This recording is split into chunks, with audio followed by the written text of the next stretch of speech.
لیکن عورتوں کے لیے اب احکامات تھوڑے زیادہ ہیں. کیوں؟ کوئی ناانصافی ہے؟ نہیں، اس لیے کہ خواتین کے اندر اٹریکشن بہت زیادہ ہوتی ہے.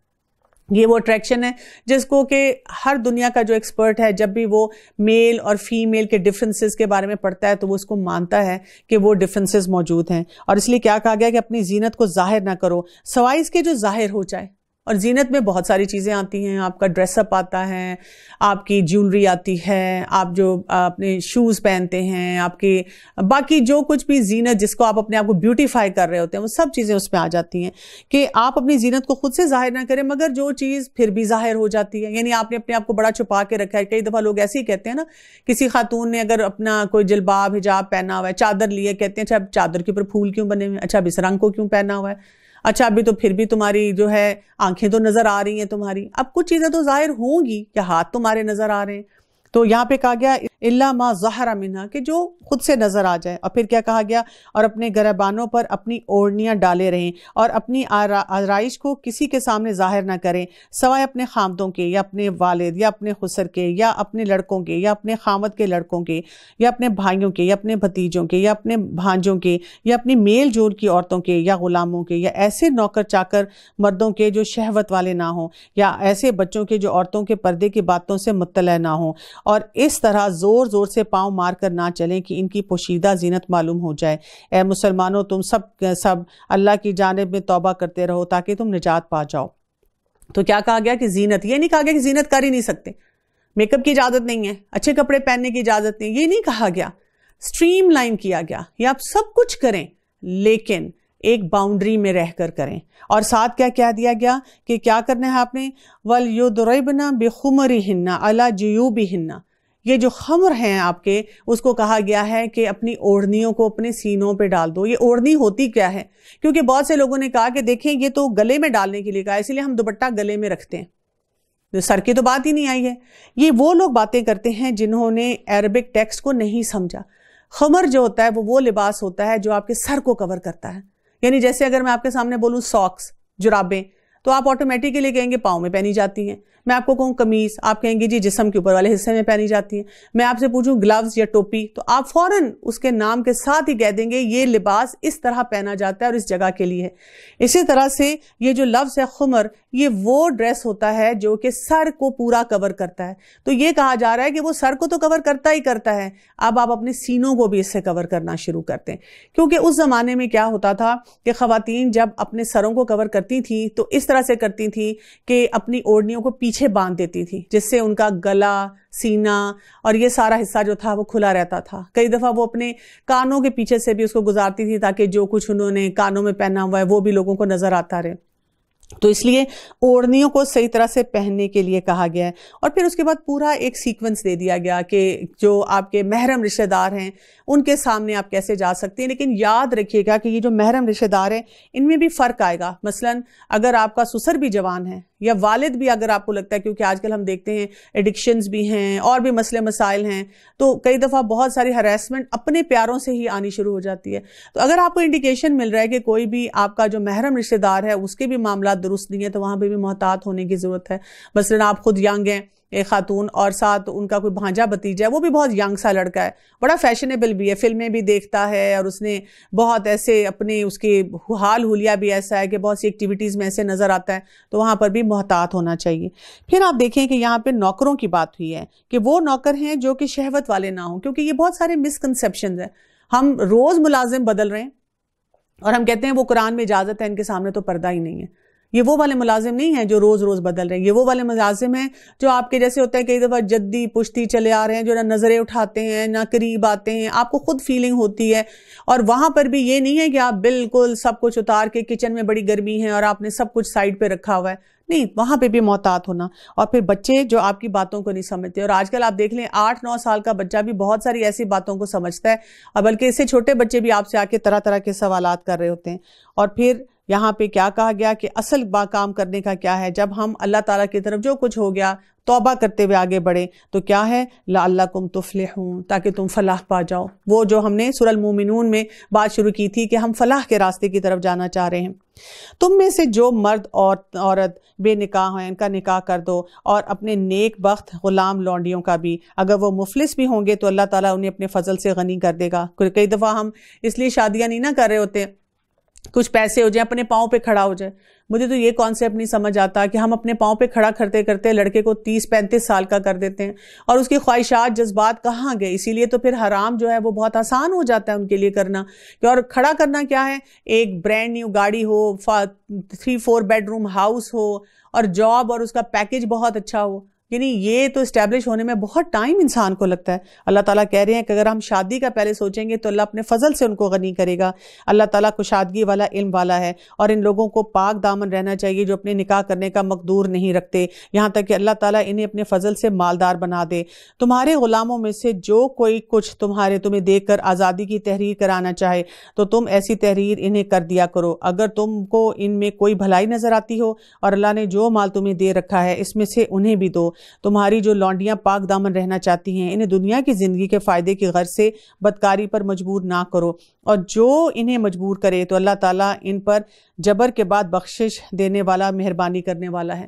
یعنی غض بصر کے ساتھ جو ایک اور بہت اہم کام یہاں پہ ہمیں بتایا جا رہا ہے وہ کیا ہے کہ انسان شادی کی طرف لے کر جائے۔ ہمیں اپنے ینگ بچے بچیوں کے جذبات کو سمجھنا چاہیے اور شادی کو پرائرٹی بنانا چاہیے۔ ہم نے تو کریئر چوائسز اور بہت سارے اور کاموں کو جو ہے کیا ہوا ہے۔ آپ دیکھیں اس وقت آپ ویسٹرن کلچرز میں بھی جا کر دیکھیں تو اب وہ لڑکے لڑکیاں جلدی شادی کر لیتے ہیں، پھر وہ اپنی ایک جاب کرتا ہے، دوسرا پڑھ لیتا ہے، پھر وہ جو پڑھ لیتا ہے وہ پھر جاب کرتا ہے، پھر وہ پہلا پڑھ لیتا ہے۔ یعنی لوگ اپنی ساری زندگی کو اس طرح سے مانیٹر کر لیتے ہیں اور اس کو وہ ڈیولپ کرتے ہیں، اور ہم کہتے ہیں کتنی پریکٹیکل اپروچ ہے۔ یہی پریکٹیکل اپروچ سورہ نور میں ہمیں دی جا رہی ہے، بلکہ اس سے زیادہ اچھے طریقے سے دی جا رہی ہے۔ ہم نے تمہاری طرف کھلی اور روشن آیتیں اتار دی ہیں، اور وہ ان لوگوں کی کہاوتیں جو تم سے پہلے گزر چکے ہیں، اور پرہیزگاروں کے لیے نصیحت ہے۔ اب آگے جو آیت آ رہی ہے، آیت نمبر 35، یہ آیت نور ہے، بہت ہی خوبصورت ہے، جس میں ہمیں ساری بنیاد دے دی گئی ہے دین کی کہ اصل کرنے کا کام کیا ہے۔ اللہ نور السماوات والارض مثل نورہ کمشکات فیہا مصباح المصباح فی زجاجہ۔ اللہ نور ہے آسمانوں کا اور زمین کا، اور اس کی نور کی مثل ایک تاک کی ہے جس میں چراغ ہے۔ تھوڑی دیر کے لیے اس کو امیجن کریں، بلکہ اگر آپ میں سے کوئی اسکیچنگ اچھی کر سکتا ہے تو اسکیچ بھی کر لیں۔ کیا اسکیچ کرنا ہے آپ نے کہ آپ نے دیکھنا ہے کہ ایک تاک ہے جس میں ایک چراغ ہے، اور یہ چراغ شیشے کی طرح قندیل میں ہو، اور شیشہ مثل چمکتے ہوئے روشن ستاروں کے ہو۔ وہ چراغ ایک بابرکت درخت زیتون کے تیل سے جلایا جائے، اور جو درخت نہ مشرقی ہے نہ مغربی، خواہ وہ تیل قریب ہے یا کہ آپ ہی روشنی دینے لگے ہیں، اگرچہ اسے آگ نہ بھی چھوئے۔ نور پر نور، اللہ تعالیٰ اپنے نور کی طرف رہنمائی کرتا ہے جسے چاہے۔ لوگوں کو سمجھانے کے لیے مثالیں اللہ تعالیٰ بیان فرما رہا ہے، اور اللہ تعالیٰ ہر چیز کے حال سے بخوبی واقف ہے۔ تو کیسے ہم دیکھتے ہیں اس کے اگر اسکیچ کو؟ ہم یہ دیکھتے ہیں کہ یہاں پہ نور کی بات کی گئی ہے۔ یہ نور کیا ہے؟ یہ ہدایت ہے جو کہ اللہ کی طرف سے ملتی ہے۔ پھر یہاں پہ مشکات کی بات کی گئی ہے کہ ایک آپ کے تاک ہے، وہاں پر جیسے تاک کے اندر ایک آپ نے لیمپ رکھا ہوا ہے، اور اگر ہوا بھی قریب چل رہی ہے لیمپ کے اوپر آپ نے شیڈ بھی دیا ہوا ہے، اور اس روشنی سے کیا کچھ معطر ہو رہا ہے۔ اور پھر آپ دیکھیں کہ وہاں پہ جو آئل آپ ڈال رہے ہیں وہ بھی بہترین کوالٹی کا ہے۔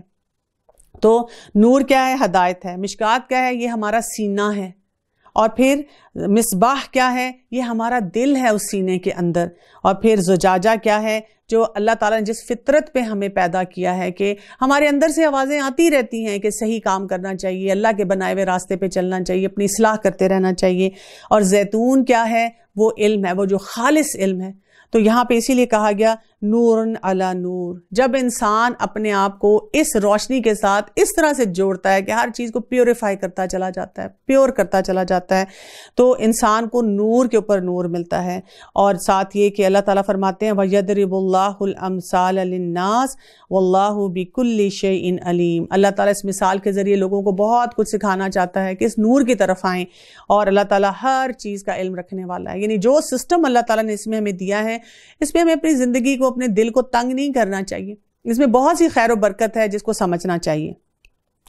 ان گھروں میں جن کے ادب و احترام کا اور اللہ تعالیٰ کا نام وہاں لے جانے کا حکم ہے، وہاں صبح اور شام اللہ تعالیٰ کی تسبیح بیان کرتے ہیں۔ ایسے لوگ جنہیں تجارت اور خرید و فروخت اللہ کے ذکر سے اور نماز قائم کرنے سے اور زکوٰۃ ادا کرنے سے غافل نہیں کرتی، اس دن سے ڈرتے ہیں جس دن وہ بہت سے دل اور بہت سی آنکھیں الٹ پلٹ ہو جائیں گی، اس ارادے سے کہ اللہ انہیں ان کے اعمال کا بہترین بدلہ دے، بلکہ اپنے فضل سے اور کچھ زیادتی عطا فرمائے۔ اللہ تعالیٰ جسے چاہے بے شمار روزیاں دیتا ہے۔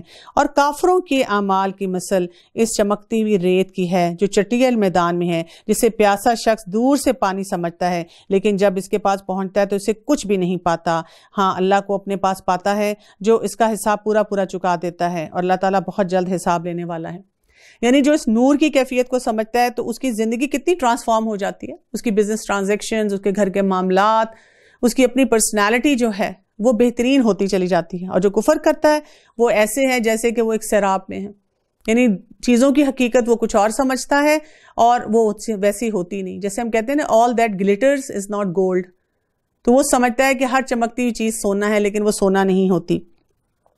یا مثل ان اندھیروں کی ہے جو نہایت گہرے سمندر کی تہہ میں ہوں، جسے اوپر تلے کی موجوں نے ڈھانپ رکھا ہو، پھر اوپر سے بادل چھائے ہوئے ہوں۔ الغرض اندھیریاں ہیں جو اوپر تلے پے در پے ہیں، جب اپنا ہاتھ نکالے تو اسے بھی قریب ہے کہ نہ دیکھ سکے۔ اور بات یہ ہے کہ جسے اللہ تعالیٰ ہی نور نہ دے اس کے پاس کوئی روشنی نہیں ہوتی۔ کس قدر خوبصورت مثال ہے اس کے اپوزٹ، نور کے اپوزٹ۔ نور کے اپوزٹ کیا مثال ہے کہ ایک انسان سمندر کی گہرائی میں ہے، تہہ میں ہے، یعنی آپ دیکھیں کہ ہم شاید اس کا امیجن نہیں کر سکتے نا، کیونکہ ہم سمندر کو اوپر سے دیکھتے ہیں۔ کسی ایسے جو ہے شخص کا امیجن کریں تھوڑی دیر کے لیے جو شاید کسی شپ میں ہے، سب میرین میں ہے، اور وہ پانی کی تہہ میں ہے جہاں اس کو کچھ نہیں وہاں پہ دیکھ سکتا۔ کہتے ہیں ہاتھ بھی شاید نظر نہ آئے اگر اس کے پاس وہ پورا سسٹم نہ ہو سب میرین کا، اس کو پتہ ہی نہ چلے، اور بالکل پچ ڈارک ہے وہاں پہ، وہاں کچھ نہیں دیکھا جا سکتا۔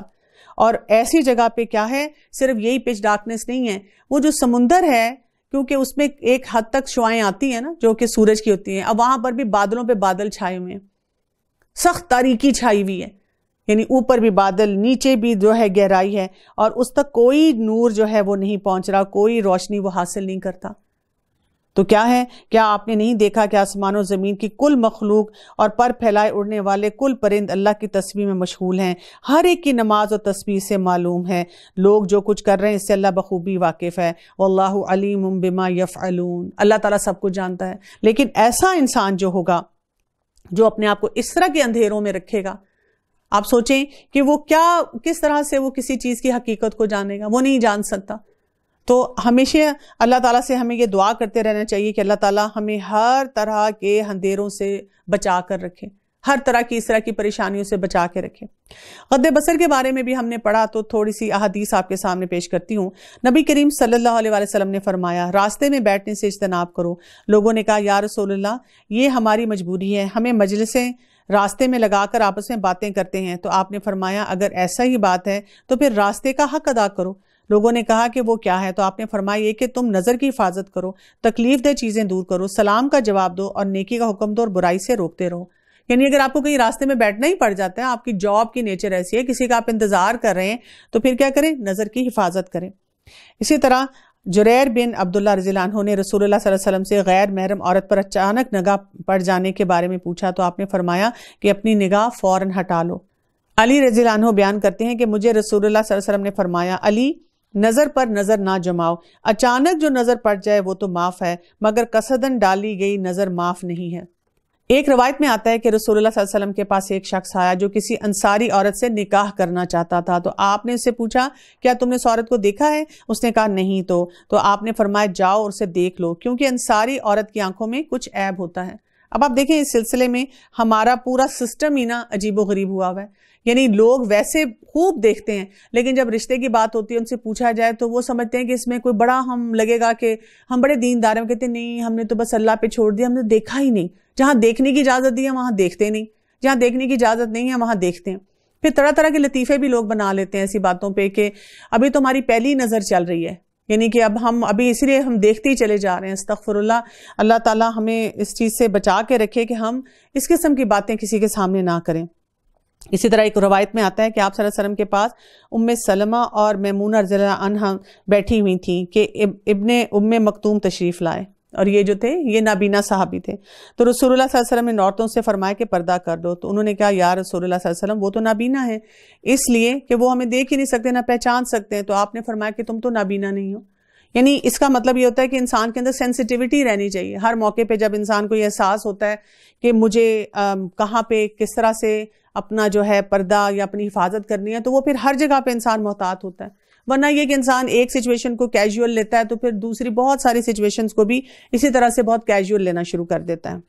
آگے بڑھتے ہیں، سورہ نور کی آیت نمبر 42 کو دیکھیے. زمین و آسمان کی بادشاہت اللہ ہی کی ہے اور اللہ ہی کی طرف لوٹنا ہے. کیا آپ نے نہیں دیکھا کہ اللہ تعالیٰ بادلوں کو چلاتا ہے، پھر انہیں ملاتا ہے، پھر انہیں تہ بتہ کر دیتا ہے، پھر آپ دیکھتے ہیں کہ ان کے درمیان میں سے میਂہ برساتا ہے. وہی آسمانوں کی جانب سے اولوں کے پہاڑ میں سے اولے برساتا ہے، پھر جنہیں چاہے ان کے پاس انہیں برسائے اور جن سے چاہے ان سے انہیں ہٹا دے. بادل ہی سے نکلنے والی بجلی کی چمک ایسی ہوتی ہے کہ گویا اب آنکھوں کی روشنی لے جائے. اللہ تعالیٰ ہی دن اور رات کو رد و بدل کرتا رہتا ہے. آنکھوں والوں کے لیے تو اس میں یقیناً بہت بڑی بڑی عبرتیں ہیں. ان فی ذالک لعبرۃ لأولی الابصار، آنکھوں والوں کے لیے. اب آنکھیں تو اتنی ہیں، ہر وقت تو ہم ٹرپس پہ جا رہے ہوتے ہیں، پکنکس پلان کر رہے ہوتے ہیں، کبھی ادھر ٹریول کر رہے ہیں، کبھی اس چیز کو دیکھ رہے ہیں، ہر وقت کا ہمارا ایک پلان بن رہا ہوتا ہے. لیکن وہ آنکھیں نہیں ہیں ہماری جو کہ ہمیں ان سارے ٹرپس میں اللہ تعالیٰ کے ساتھ کنیکٹ کروا سکیں. تمام کے تمام چلنے پھرنے والے جانداروں کو اللہ تعالیٰ ہی نے پانی سے پیدا کیا ہے. ان میں سے بعض تو اپنے پیٹ کے بل چلتے ہیں، بعض دو پاؤں پر چلتے ہیں، بعض چوپائے ہیں. اللہ تعالیٰ جو چاہتا ہے پیدا کرتا ہے. بے شک اللہ تعالیٰ ہر چیز پر قادر ہے. بلا شبہ ہم نے روشن اور واضح آیات اتاری ہیں. اللہ تعالیٰ جسے چاہے سیدھی راہ دکھاتا ہے. لقد انزلنا آیات مبینات، واضح بالکل کلیئر بات کی گئی ہے. اس میں کوئی ایسی بات نہیں ہے جس کو پڑھ کے ہم کہیں کہ نہیں میرا خیال ہے یہ ایسے نہیں ہے اور یہ اس کا کیا فائدہ ہے. سب کچھ کلیئرٹی سے بتا دیا گیا. اور پھر کیا کہا، واللہ یہدی من یشاء الی صراط مستقیم. اللہ تعالیٰ رہنمائی کرتا ہے جس کی چاہتا ہے صراط مستقیم کی طرف. اب کوئی شخص کہ میں کیا کروں، میری تو رہنمائی نہیں ہوئی تو میں پھر یہی کام کرتا رہوں. کس کی رہنمائی اللہ تعالیٰ کرتا ہے. ہم 18ویں پارے پہ پہنچ چکے ہیں اور اب تک ہم نے کتنے احکامات پڑھے. اگر ہم ان کی چیک لسٹ بنانا شروع کریں اور دیکھیں کہ یہ جو کرنے والے کام تھے ان کے لیے میں نے کتنی پلاننگ کی، کتنے پریکٹیکل سٹیپس بھی اٹھائے. یعنی ایک ہوتا ہے کہ آپ دل میں منصوبے بناتے رہتے ہیں لیکن آپ پریکٹیکلی کوئی کام نہیں کرتے. تو یہاں ان دونوں چیزوں کی طرف نشاندہی کی جا رہی ہے کہ ہمیں اپنے لیے سوچنا ہے کہ میں اپنا حصہ کیسے ڈالتا ہوں. اور فرض کریں اگر ہمیں یہ بھی محسوس ہو کہ نہیں میری تو جو ہے اللہ تعالیٰ کی طرف سے کوئی میرے لیے راستہ نہیں کھل رہا، تو دعائیں مانگیں. رمضان میں، تہجد کی نماز میں، نمازوں کے بعد اٹھتے بیٹھتے اللہ سے دعا مانگے گڑ گڑا کے کہ اللہ تعالیٰ میری جو غلط عادتیں ہیں مجھ سے چھٹوا دے اور مجھے اتنی ہمت دے دے کہ میں تیرے حکم کے مطابق اپنی زندگی گزاروں. اور کہتے ہیں کہ ہم اللہ تعالیٰ اور رسولوں پر ایمان لائے اور فرما بردار ہوئے، پھر ان میں سے ایک فرقہ اس کے بعد بھی پھر جاتا ہے، یہ ایمان والے ہیں ہی نہیں. جب یہ اس بات کی طرف بلائے جاتے ہیں کہ اللہ اور اس کا رسول ان کے جھگڑے چکا دے تو بھی ان کی ایک جماعت منہ موڑنے والی بن جاتی ہے. ہاں اگر انہی کو حق پہنچتا ہو تو مطیع و فرما بردار ہو کر اس کی طرف چلے آتے ہیں. کیا ان کے دلوں میں بیماری ہے یا یہ شک و شبہ میں پڑے ہوئے ہیں یا انہیں اس بات کا ڈر ہے کہ اللہ تعالیٰ اور اس کے رسول ان کی حق تلفی نہ کر دیں. بات یہ ہے کہ یہ لوگ خود ہی بڑے ظالم ہیں. ایمان والوں کا تو قول تو یہ ہے کہ جب انہیں اس لیے بلایا جاتا ہے کہ اللہ اور اس کا رسول ان میں فیصلہ کر دے تو وہ کہتے ہیں ہم نے سنا اور ہم نے مان لیا. یہاں پہ آپ دیکھیں آیت نمبر 51 میں بات کیا آ رہی ہے، سمینا و اطعنا. یہ میں نے آپ کو پہلے بھی بتایا تھا ایک بارے میں کہ اگر آپ اپنا یہ فارمولہ بنا لیں، کہیں لکھ کے لگا رہے ہیں کہ آج میں نے کون سا کام کرنا ہے، جیسے ہوتا ہے نا ٹو ڈو لسٹ ہمارے پاس ہوتی ہے کہ میرے کون سے ٹاسک ہیں کرنے والے. سمینا و اطعنا. کسی درس پہ جائیں، قرآن کی کسی مجلس میں جائیں، اللہ کا حکم سنیں تو اپنے آپ کو بتائیں یہ بس میں نے سن لیا ہے تو یہ میں نے کرنا ہے. ہاں جب آپ یہ سوچیں گے نا تو پھر آپ کا ذہن آپ کو بتائے گا کہ پھر آگے کیا کرنا ہے. لیکن اگر ہم if and but، لیکن، اگر، مگر، میرا مسئلہ یہ، لوگ کیا کہیں گے، اس میں الجھ جائیں گے تو پھر دماغ بھی آپ کو اس پرابلم میں الجھائے رکھے گا. سلوشن کی طرف جانا ہے تو پھر یہ فارمولہ اپنانا پڑے گا اور یہی لوگ کامیاب ہونے والے ہیں. جو بھی اللہ تعالیٰ کی اور اس کے رسول کی فرما برداری کرے، خوف الہی رکھے اور ان کے عذابوں سے ڈرتا رہے، وہی نجات پانے والے لوگ ہیں. اب یہاں پہ آیت نمبر 52 میں امپورٹنٹ فارمولہ کیا ہے، وَمَن يُطِعِ اللَّهَ وَالرَّسُولَ، کہ آپ نے کیا کرنا ہے، اللہ رسول کی اطاعت کرنی ہے. وَيَخْشَ اللَّهَ، اور وہی اللہ کی خشیت کی بات ہے جو ہم سورہ المومنون سے پڑھتے آ رہے ہیں. نماز میں بھی خشوع ہو، زندگی میں بھی اللہ کی خشیت ہو. اور پھر کیا ہے وَيَتَّقِي، کہ ہم جب تقویٰ کی بات کرتے ہیں کہ ہمیں تقویٰ جو ہے اس کو بڑھانا ہے، تو پھر کیا ہے فَأُولَٰئِكَ هُمُ الْفَائِزُونَ، تو اللہ تعالیٰ ایسے لوگوں کو کہتے ہیں کہ یہ نجات پانے والے ہیں. بڑی پختگی کے بعد اللہ تعالیٰ کی قسمیں کھا کھا کر کہتے ہیں کہ آپ کا حکم ہوتے ہی نکل کھڑے ہوں گے. کہہ دیجئے کہ بس قسمیں نہ کھاؤ، تمہاری اطاعت کی حقیقت معلوم ہے، جو کچھ تم کر رہے ہو اللہ تعالیٰ اس سے باخبر ہے. کہہ دیجئے کہ اللہ کا حکم مانو اور رسول اللہ صلی اللہ علیہ وسلم کی اطاعت کرو. پھر بھی اگر تم نے روح گردانی کی تو رسول کے ذمہ تو صرف وہی ہے جو اس پر لازم کر دیا گیا ہے، اور تم پر جو اس کی جواب دہی ہے جو تم پر رکھا گیا ہے. ہدایت تو تمہیں اس وقت ملے گی جب رسول کی ماتحتی کرو. سنو، رسول کے ذمہ تو صرف صاف بات کو پہنچا دینا ہے. اب اگر پھر بھی کوئی نہ مانے تو اللہ تعالیٰ کہتے ہیں کہ فائن، گو ہیڈ، جو آپ کا دل چاہتا ہے آپ کرتے رہیں، لیکن کامیابی کس کی وجہ سے ہے؟ جو رسول اللہ صلی اللہ علیہ وسلم کی اطاعت کرے گا. تم میں سے ان لوگوں سے جو ایمان لائے ہیں اور نیک اعمال کیے گئے ہیں، اللہ تعالیٰ وعدہ فرما چکا ہے کہ انہیں ضرور زمین میں خلیفہ بنائے گا، جیسے کہ ان لوگوں کو خلیفہ بنایا تھا جو ان سے پہلے تھے، اور یقیناً ان کے لیے ان کے اس دین کو مضبوطی کے ساتھ محکم کر کے جما دے گا جسے ان کے لیے وہ پسند فرما چکا ہے، اور ان کے اس خوف و خطر کو وہ امن و امان سے بدل دے گا. وہ میری عبادت کریں گے اور میرے ساتھ کسی کو بھی شریک نہ ٹھہرائیں گے. اس کے بعد بھی جو لوگ ناشکری اور کفر کریں گے وہ یقیناً فاسق ہوں گے. تو آپ دیکھیں کہ اللہ تعالیٰ کے ان احکامات کو نہ ماننا اور ان احکامات کے مطابق زندگی نہ گزارنا وہ کفر کی طرف بھی لے جاتا ہے اور ناشکری کی طرف بھی لے کے جاتا ہے، اور پھر یہی دو چیزیں جو ہے ہمارے لیے ایک ڈیفیکلٹ پیکج بن جاتی ہیں. نماز کی پابندی کرو اور زکوٰۃ ادا کرو اور اللہ تعالیٰ کے رسول کی فرما برداری میں لگے رہو تاکہ تم پر رحم کیا جائے. یہ خیال آپ کبھی بھی نہ کرنا کہ منکر لوگ زمین میں ادھر ادھر بھاگ کر ہمیں ہرا سکتے ہیں. ان کا اصلی ٹھکانہ تو جہنم ہے، اور وہ یقیناً بہت ہی برا ٹھکانہ ہے. ایمان والو، تم سے تمہاری ملکیت کے غلاموں کو اور انہیں بھی جو تم میں سے بلوغت کو نہ پہنچ چکے ہوں اپنے آنے کے 3 وقتوں میں اجازت حاصل کرنی ضروری ہے. نماز فجر سے پہلے اور ظہر کے وقت جبکہ تم اپنے کپڑے اتار رکھتے ہو، اور عشاء کی نماز کے بعد. یہ تینوں وقت تمہاری خلوت اور پردے کے ہیں، اور ان وقتوں کے ماں سوا نہ تم پر کوئی گناہ ہے اور نہ ان پر. تم سب آپس میں ایک دوسرے کے پاس بکثرت آنے جانے والے ہو. اب آپ دیکھیں کہ یہ ایک اور رولنگ دی جا رہی ہے کہ گھر کے اندر رہتے ہوئے بھی ہمارے ملازمین کو اور بچوں کو پتا ہونا چاہیے کہ بیڈ روم میں کسی کے جانے کے کیا رولز ہوتے ہیں، اور اس میں آپ دیکھیں کہ یہ اوقات بتا دیے گئے ہیں. اس کے علاوہ بھی اگر آپ کو کوئی وقت لگتا ہے کہ بچوں کو کسی کو ناک کر کے آنا چاہیے کمرے میں تو یہ ان کو سکھانا چاہیے. یعنی جب ہم نے بہت بے باکی گھروں میں شروع کر دی نا کہ جو جب مرضی آ رہا ہے، جیسے مرضی بیٹھا ہوا ہے، جیسے مرضی بات کر رہا ہے، جیسے مرضی مل رہا ہے، تو وہ پورا وہ جو بے باکی تھی نا وہ سوسائٹی میں جانا شروع ہو گئی. تو یہ ہمیں ایٹیکیٹ سکھایا جا رہا ہے کہ ہم اپنے بچوں کی اس طرح سے تربیت کریں. اللہ اسی طرح کھول کھول کر اپنے احکامات تم سے بیان فرماتا ہے. اللہ تعالیٰ پورے علم اور کامل حکمت والا ہے.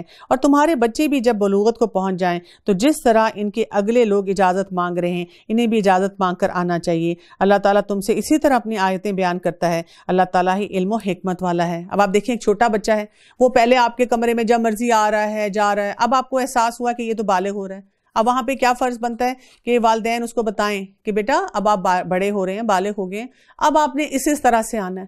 اب ہم یہ نہیں کہہ سکتے لو یہ کیا بات ہوئی. یعنی آپ دیکھیں کئی دفعہ خواتین کو بھی یہ چیلنج آتا ہے نا، جیسے وہ اگر اپنے اوڑھنی ڈالنا شروع کرتی ہیں، اب وہ دیکھتی ہیں کہ اچھا یہ تو محرم نہیں ہے، اب اس سے مجھے ذرا سا پردہ کرنا ہے. وہ کہتے ہیں لو میں نے تو تمہیں بچپن میں گودوں میں کھلایا ہوا ہے، لو تم تو میرے بچوں کی طرح ہو، لو تم میری نیت پہ شک کر رہی ہو. نیت کی بات نہیں ہے، اللہ کے احکامات کی بات ہے. اسی طرح سے بچہ کہے کہ یہ کیا بات ہوئی، میں اپنے گھر میں اب اس طرح سے اس ٹائم پہ نوک کروں، پہلے تو میں کبھی نوک نہیں کرتا تھا.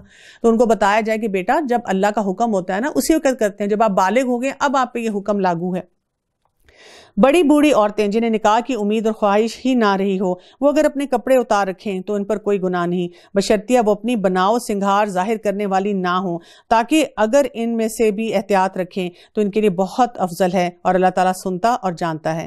یہ بھی ایک بہت بڑا مسکنسیپشن ہے. لوگ کیا کہتے ہیں کہ جب انہوں نے پڑھا یہ کہ جی بوڑھی عورتیں ہیں تو ان پہ اب وہ پردہ اس طرح سے نہیں. اب وہ جو کچھ آنٹیز ہیں جو کہ لیسز تو پوری لگاتی ہیں، برانڈڈ بیگ اور برانڈڈ جوتے میچ کر کے پہنے ہوئے ہوتے ہیں، جولری بھی انہوں نے جو ہے بالکل میچنگ کی ہوتی ہے، اور میک اپ بھی کسی حد تک کیا ہی ہوتا ہے. یعنی اپنی ایج کے حساب سے وہ بہت ہی حسین اور بہت ہی ایلیگنٹ لگ رہی ہوتی ہیں، اور وہ کہتی ہیں مجھ پہ تو اب پردے کی پابندی نہیں ہے. تو یہاں پر یہ بتا دیا گیا کہ یہ پردے کی پابندی ان خواتین کے لیے نہیں ہے جن کو بیچاری کو نہ ہوش ہے لباس کا، بیماری ایسی ہے، وہ اپنے آپ کو سنبھال نہیں پا رہی، اور اس وجہ سے. لیکن یہ نہیں ہے مطلب کہ آپ پورا فیشن کر کے زیب و زینت کے ساتھ ساتھ ہر مجلس میں جا رہے ہیں اور کہہ رہے ہیں کہ مجھ پہ اب وہ پابندی نہیں ہے۔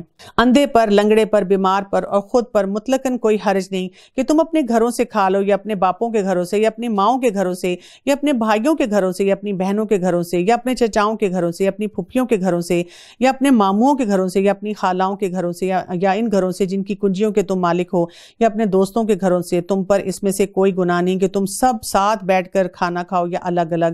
بس جب تم گھروں میں جانے لگو تو اپنے گھر والوں کو سلام کر لو۔ دعائے خیر ہے جو بابرکت ہے، پاکیزہ ہے، اللہ تعالیٰ کی طرف سے نازل شدہ۔ یوں ہی اللہ تعالیٰ کھول کھول کر تم سے اپنے احکامات بیان کرتا ہے تاکہ تم سمجھ لو۔ اب کیا ہوا، جب اتنے احکامات آ گئے تو لوگ بہت محتاط ہو گئے، لوگوں نے بالکل اوائڈ کرنا شروع کر دیا۔ آج کے دور میں بھی ایسے ہی ہوتا ہے، ایک بچی ہے، اس کو جب یہ پتا چلتا ہے کہ یہ معاملات ہیں، ایک لڑکے کو بھی پتا چلتا ہے تو بہت سختی کرنا شروع کر دیتا ہے، شدت آ جاتی ہے۔ تو بتایا گیا کہ یہ احکامات اس لیے نہیں ہیں کہ تمہیں اپنے رشتہ داروں سے کاٹ کے رکھا جائے، ملنا ہی نہ جائے۔ کئی دفعہ ایک لڑکی کی شادی ہوتی ہے، وہ سسرال والوں سے بات ہی نہیں کرتی، کمرے میں بیٹھی رہتی ہے کہ میں تو ان سے نہیں مل سکتی، ان میں تو فلاں فلاں جو نامحرم ہے۔ بات یہ ہے کہ ہمیں یہ پتہ ہونا چاہیے کہ ہم نے اس طرح سے اس سوسائٹی میں رہنا ہے کہ ہم سوسائٹی کا حصہ نظر آئیں، ہم سوسائٹی کا پارٹ ہوں، لیکن صرف ہم اپنے آپ کو حرام سے بچائیں اور ساتھ ساتھ جو اللہ تعالیٰ کے احکامات ہیں اس کے مطابق اس زندگی کو گزار رہے ہوں۔ اور یہاں پہ جو کہہ دیا گیا کہ ساتھ بیٹھ کر کھاؤ، تو اس کا یہ مطلب نہیں ہے کہ ہم وہی بات ہے پورا زیب و زینت کے ساتھ کسی کے ساتھ بیٹھ کے کھا پی رہے ہیں۔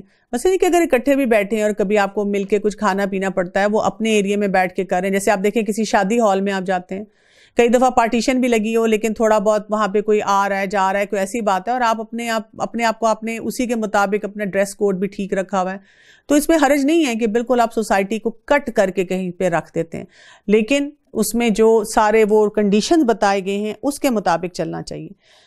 با ایمان لوگ تو وہی ہیں جو اللہ تعالیٰ پر، اس کے رسول پر ایمان رکھتے ہیں، اور جب ایسے معاملے میں جس میں لوگوں کے جمع ہونے کی ضرورت ہوتی ہے نبی کے ساتھ ہوتے ہیں تو جب تک آپ سے اجازت نہ لیں نہیں جاتے۔ جو لوگ ایسے موقع پر آپ سے اجازت لے لیتے ہیں تو حقیقت میں یہی ہیں جو اللہ تعالیٰ پر، اس کے رسول پر ایمان لا چکے ہیں۔ بس جب ایسے لوگ آپ سے اپنے کسی کام کے لیے اجازت طلب کرتے ہیں تو آپ ان میں سے جسے چاہیں اجازت دے دیں اور ان کے لیے اللہ تعالیٰ سے بخشش کی دعا کریں، بے شک اللہ تعالیٰ بخشش والا مہربان ہے۔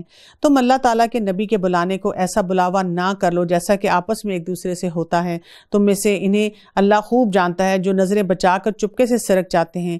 سنو، جو لوگ حکم رسول کی مخالفت کرتے ہیں انہیں ڈرتے رہنا چاہیے کہ کہیں ان پر کوئی زبردست آفت نہ آ پڑے یا انہیں دردناک عذاب نہ پہنچ جائے۔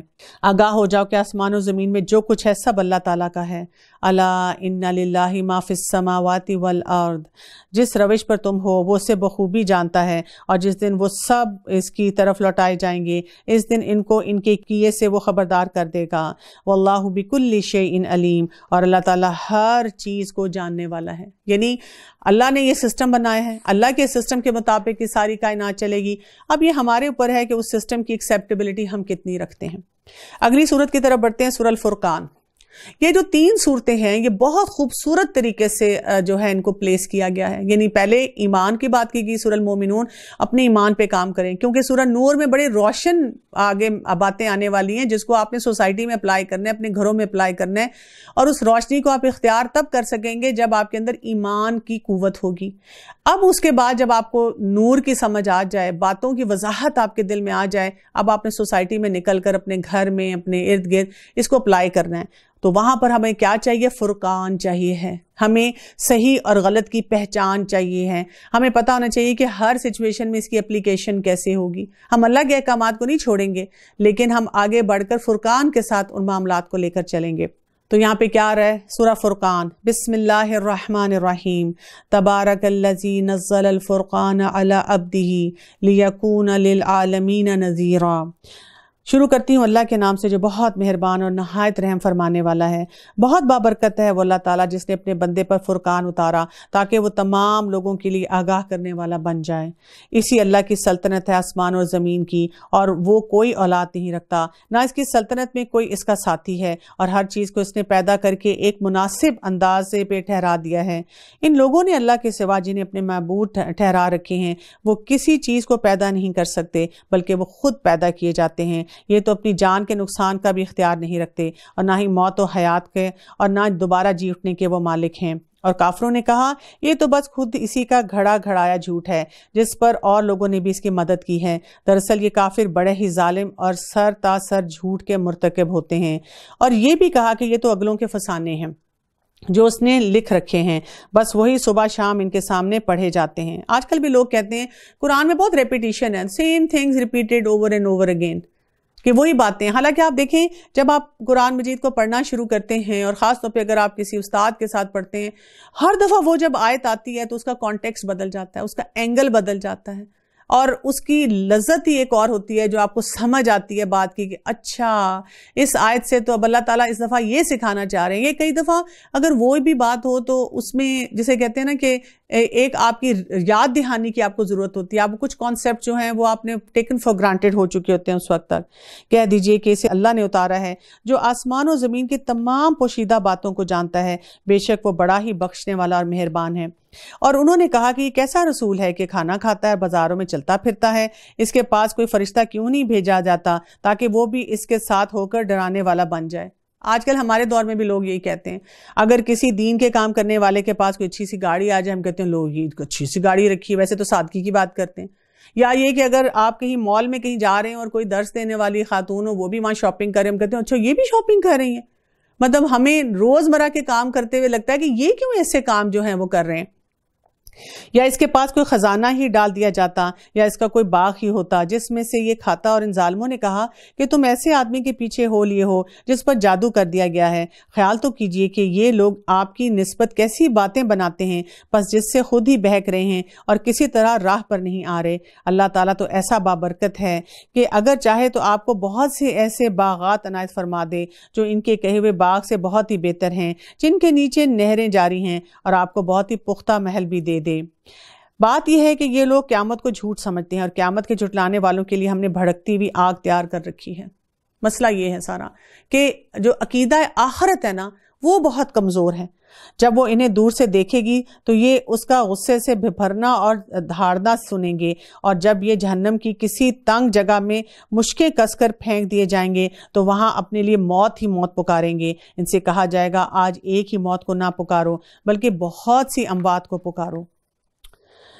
آپ کہہ دیجئے کہ یہ بہتر ہے یا وہ ہمیشگی والی جنت جس کا وعدہ پرہیزگاروں سے کیا گیا ہے، جو اس کا بدلہ ہے اور ان کے لوٹنے کی اصلی جگہ ہے.